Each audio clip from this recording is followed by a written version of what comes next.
Hello friends, welcome back to my channel. तो friends, आज की जो वीडियो है, इस वीडियो में हम लोग पढ़ेंगे भूगोल के कुछ प्रश्न। जी हाँ दोस्तों, इस वीडियो में हमने सिर्फ उन्हीं क्वेश्चन को लिया है जो कि आपके प्रीवियस ईयर में किसी न किसी एग्जाम में आए हुए हैं। तो फ्रेंड्स, अगर आप किसी भी गवर्नमेंट जॉब की तैयारी करते हैं, उसमें आपका भूगोल से क्वेश्चन आते हैं, तो इस वीडियो को आप लास्ट तक देखिएगा।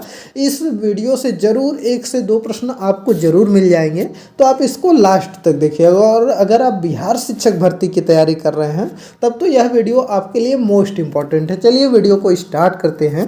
पहला क्वेश्चन आपका है कि शीतोष्ण कटिबंध का विस्तार कितने डिग्री अक्षांशों के मध्य पाया जाता है? 0 डिग्री से 23.5 डिग्री उत्तरी एवं दक्षिणी गोलार्ध में, कि 23.5 डिग्री से 66.5 डिग्री उत्तरी एवं दक्षिणी गोलार्ध के मध्य में पाया जाता है, कि 66.5 डिग्री से 90 डिग्री उत्तरी एवं दक्षिणी गोलार्ध के मध्य में पाया जाता है, कि 30 डिग्री से 60 डिग्री उत्तरी एवं दक्षिणी गोलार्ध के मध्य में पाया जाता है। तो इसमें जो सही आंसर आपका हो जाएगा वह हो जाएगा ऑप्शन नंबर बी। जी हाँ दोस्तों, यहाँ पर जो ऑप्शन नंबर बी आपका है कि 23.5 डिग्री से 66.5 डिग्री उत्तरी एवं दक्षिणी गोलार्ध के मध्य में जो है कि शीतोष्ण कटिबंध का विस्तार है।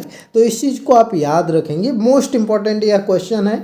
यह करीब जो है कि बहुत से आपके गवर्नमेंट जॉब एग्जाम में पूछा गया है, तो इसको आप मेन रूप से याद रखिएगा। चलिए नेक्स्ट क्वेश्चन देखते हैं। अगला क्वेश्चन है कि समताप रेखाएं हैं, काल्पनिक रेखाएं होती हैं, कि सभी स्थानों के समान औसत तापमान वाले स्थानों को मिलाने वाली रेखाएं होती हैं, कि ए और बी दोनों होता है, कि उपयुक्त में से कोई नहीं।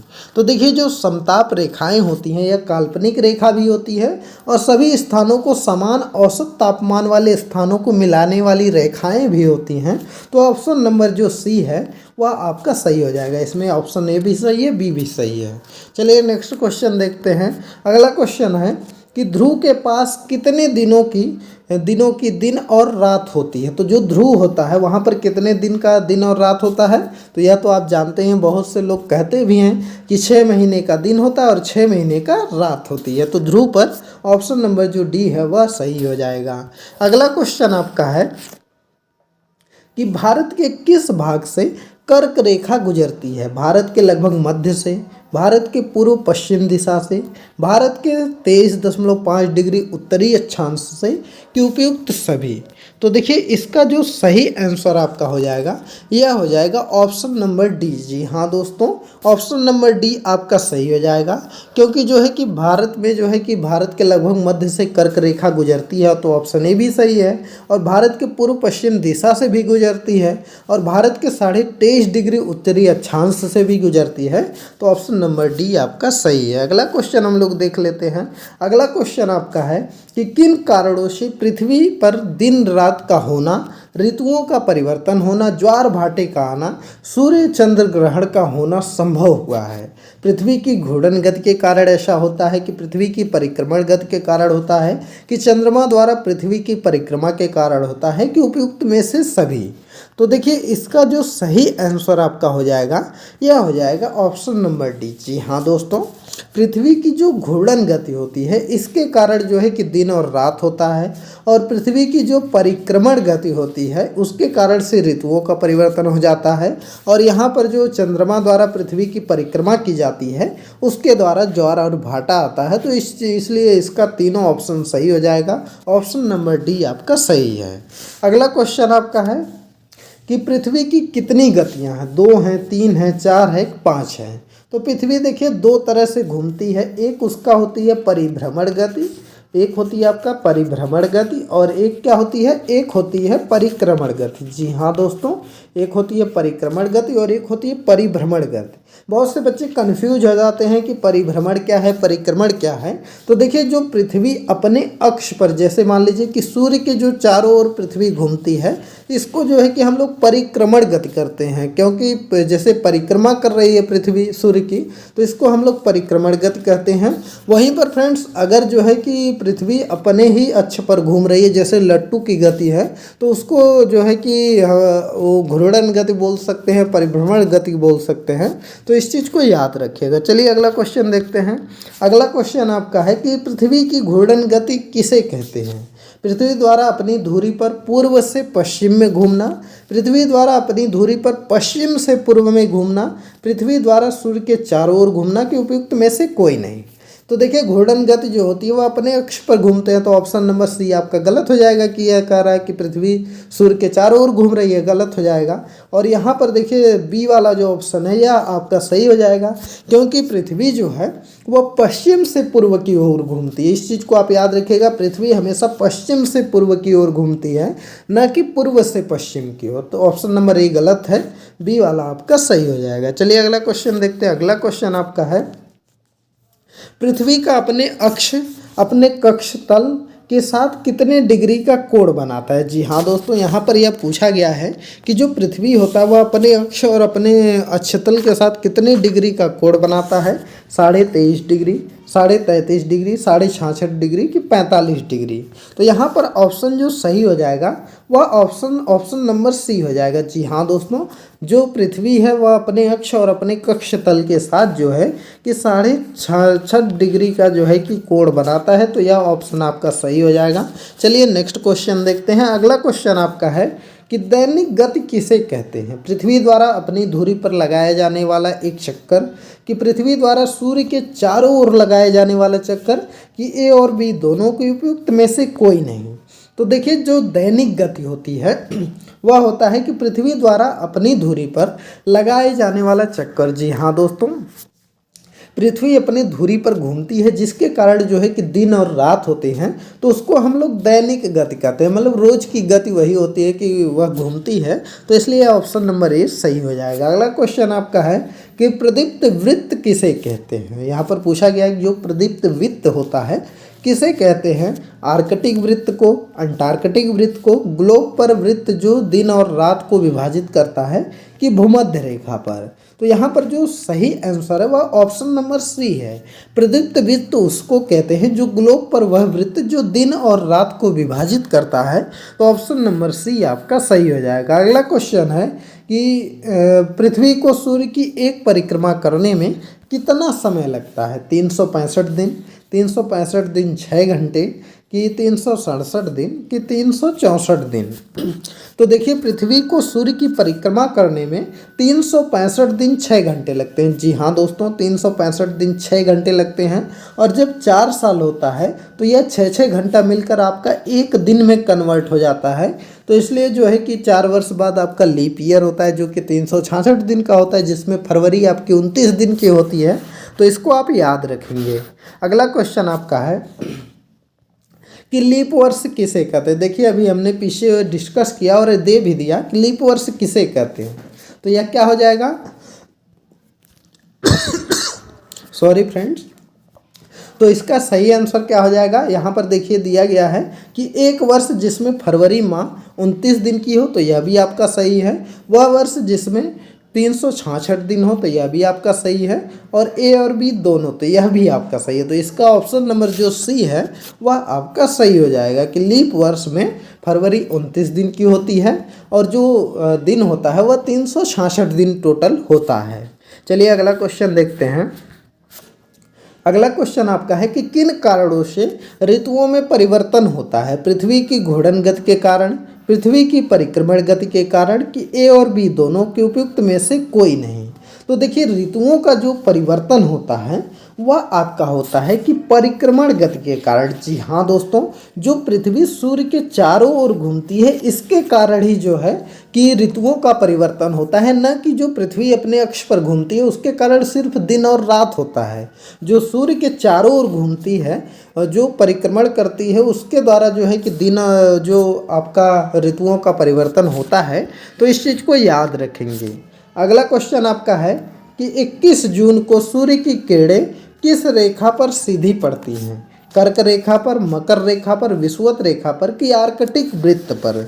तो देखिए इसका जो सही आंसर हो जाएगा वह हो जाएगा कर्क रेखा पर। जी हाँ दोस्तों, 21 जून को जो सूर्य की किरणें हैं वह कर्क रेखा पर सीधी पड़ती हैं। तो इस चीज़ को आप याद रखिएगा। और 21 जून को एक चीज़ भी मनाया जाता है, तो क्या है आप जल्दी से बताइए कमेंट करके। तो 21 जून को हम लोग योग दिवस भी मनाते हैं, तो इसको भी याद रखेंगे। अगला क्वेश्चन है आपका कि पृथ्वी की किस अवस्था को दक्षिणी अयनांत कहते हैं। जब दक्षिणी गोलार्ध में लंबे दिन तथा रातें छोटी हों, जब उत्तरी गोलार्ध में दिन छोटे तथा रातें लंबी हों, जब उत्तरी गोलार्ध में शीत ऋतु एवं दक्षिणी गोलार्ध में ग्रीष्म ऋतु हो, कि उपयुक्त में से सही। तो इसका जो सही आंसर हो जाएगा वह ऑप्शन नंबर आपका डी हो जाएगा। जी हाँ दोस्तों, जो इसमें पूछा गया है कि पृथ्वी की किस अवस्था को दक्षिणी अयनांत कहते हैं, तो देखिए अगर दक्षिणी अयनांत कहेगा तो दक्षिणी अयनांत में जो है कि आपके दिन लंबे होंगे और रातें छोटी होंगी। और इसका उल्टा जो है कि उत्तरी गोलार्ध में होता है, तो यहाँ पर दिया भी गया है कि उत्तरी गोलार्ध में दिन छोटे होंगे और रातें लंबी होंगी, तो इस चीज़ को कहते हैं। और यहाँ पर देखिए यह भी दिया गया है कि जब देखिए दिन बड़ा होगा तो वहाँ पर गर्मी के समय में दिन बड़ा होता है तो वहाँ पर गर्मी पड़ेगी, और जब रात बड़ी होगी तो ठंडी जब होती है तो रात जो है कि बड़ी होती है। तो इसलिए कहाँ पर यहाँ पर देखिए दिया है कि उत्तरी गोलार्ध में शीत ऋतु पड़ेगी, क्योंकि यहाँ पर जो है कि रात लंबी हो रही है, और दक्षिणी गोलार्ध में ग्रीष्म ऋतु हो रहेगी क्योंकि यहाँ पर दिन लंबा हो रहा है। तो इसलिए ऑप्शन नंबर डी आपका सही हो जाएगा। अगला क्वेश्चन आपका है कि 22 दिसंबर को सूर्य की किरणें किस रेखा पर सीधी पड़ती हैं। मकर रेखा पर, कर्क रेखा पर, विषुवत रेखा पर, कि इनमें से कोई नहीं है। तो देखिए जो 22 दिसंबर होता है, 22 दिसंबर को मकर रेखा पर जो है सूर्य की किरणें जो है कि सीधी पड़ती हैं। वहीं पर 21 जून को कर्क रेखा पर सूर्य की किरणें सीधी पड़ती हैं। तो इसको याद रखिएगा। बहुत से बच्चे कंफ्यूज हो जाते हैं कि मकर रेखा को जो है, तो इस चीज़ को आप याद रखिएगा। अगर मकर रेखा है तो मकर में देखिए 3 वर्ड आप क्या आते हैं, इसका जो मकर है, मकर में 3 वर्ड हैं, तो दिसंबर में भी ज़्यादा वर्ड होते हैं, तो इसलिए यह 22 दिसंबर को रहेगा। वहीं पर अगर हम जून में देखें तो 21 जून को क्या रहेगा, 21 जून को 2 अक्षर का यह है, तो जो है कि इसमें कर्क रेखा पर पड़ेगा। तो इस ट्रिक से याद कर सकते हैं, क्योंकि बहुत से बच्चे कंफ्यूज हो जाते हैं और उसका आंसर गलत हो जाता है। चलिए अगला क्वेश्चन देखते हैं। अगला क्वेश्चन आपका है कि उत्तरी गोलार्ध में शरद और दक्षिणी गोलार्ध में बसंत ऋतु किस तिथि को होती है। तो यहाँ पर 22 अक्टूबर को होती है, कि 23 सितंबर को होती है, कि 22 सितंबर को होती है, कि 25 सितंबर को होती है।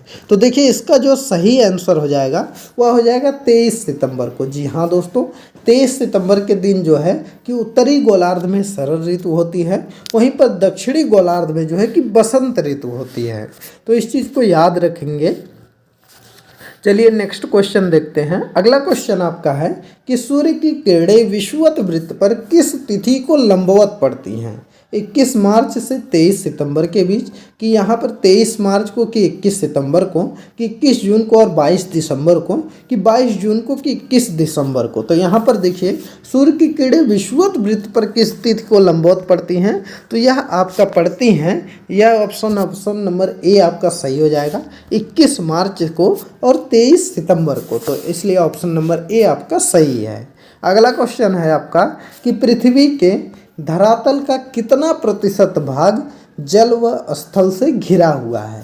29.02% जल से, 70.8% स्थल से, कि 70.8% जल से, कि 29.2% जो है कि स्थल से, कि 66% स्थल से, 34% जल से, कि 72% स्थल से, कि 28% जल से।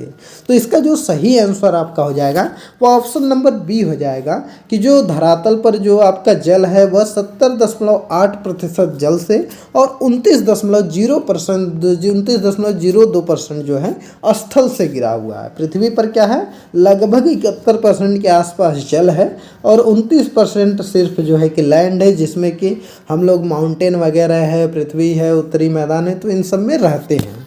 तो इतना है। चलिए नेक्स्ट क्वेश्चन देखते हैं। अगला क्वेश्चन आपका है कि किस गोलार्ध में स्थल की प्रधानता होती है। उत्तरी गोलार्ध में, दक्षिणी गोलार्ध में, दोनों गोलार्ध के में बराबर, कि उनमें से कोई नहीं। तो देखिए इसका जो सही आंसर हो जाएगा वह हो जाएगा कि उत्तरी गोलार्ध में। जी हाँ दोस्तों, उत्तरी गोलार्ध में सबसे ज़्यादा जो है कि स्थल पाया जाता है।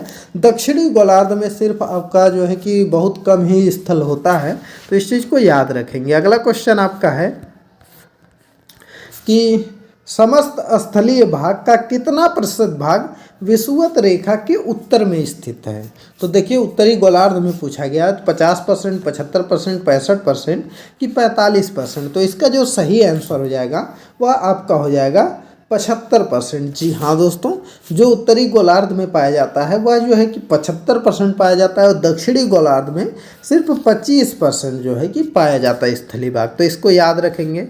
अगला क्वेश्चन आपका है कि चंद्रमा पर जीवन की संभावनाएं क्यों नहीं है।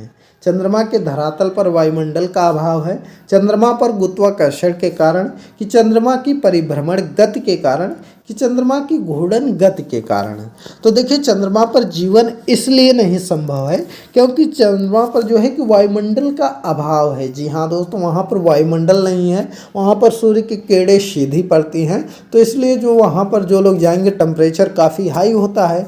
और दूसरी चीज़ है कि आप जानते ही हैं कि अगर जो है कि सूर्य की किरणें फिल्टर नहीं होंगी तो जो भी जाएगा तो उस पर डायरेक्ट पड़ेगी, तो वहाँ पर उनको कैंसर हो जाता है। सूर्य की किरणों से कौन सा कैंसर होता है, तो अगर डायरेक्ट आप लेते हैं तो पराबैंगनी जो किरणें आते हैं उनसे जो है कि स्किन कैंसर होता है। तो इसलिए जीवन संभव नहीं है जब तक वहाँ पर पर्यावरण नहीं रहेगा, वायुमंडल नहीं रहेगा, जो है कि ऑक्सीजन वगैरह नहीं होगा, तब तक वहाँ पर जीवन संभव नहीं है।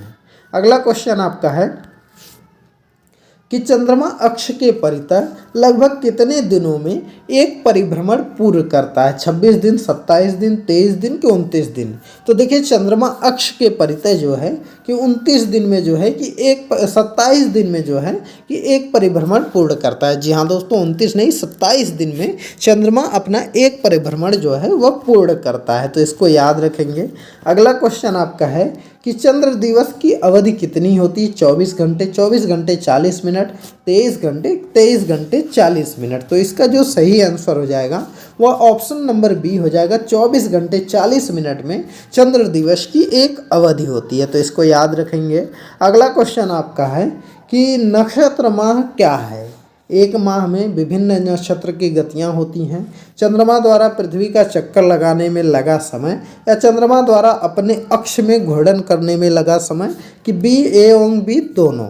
तो इसका जो सही आंसर हो जाएगा वह ऑप्शन नंबर बी हो जाएगा। जी हाँ दोस्तों, चंद्रमा द्वारा पृथ्वी का एक चक्कर लगाने में जो समय लगता है उसको नक्षत्र माह कहते हैं। तो यह क्वेश्चन भी आपका इम्पॉर्टेंट है, बहुत बार आपके एग्जाम में पूछा गया है, तो इस चीज़ को आप याद रखिएगा। नक्षत्र माह उसे कहेंगे जो कि चंद्रमा एक चक्कर पृथ्वी का जितने समय में लगाता है उसको नक्षत्र माह बोलते हैं।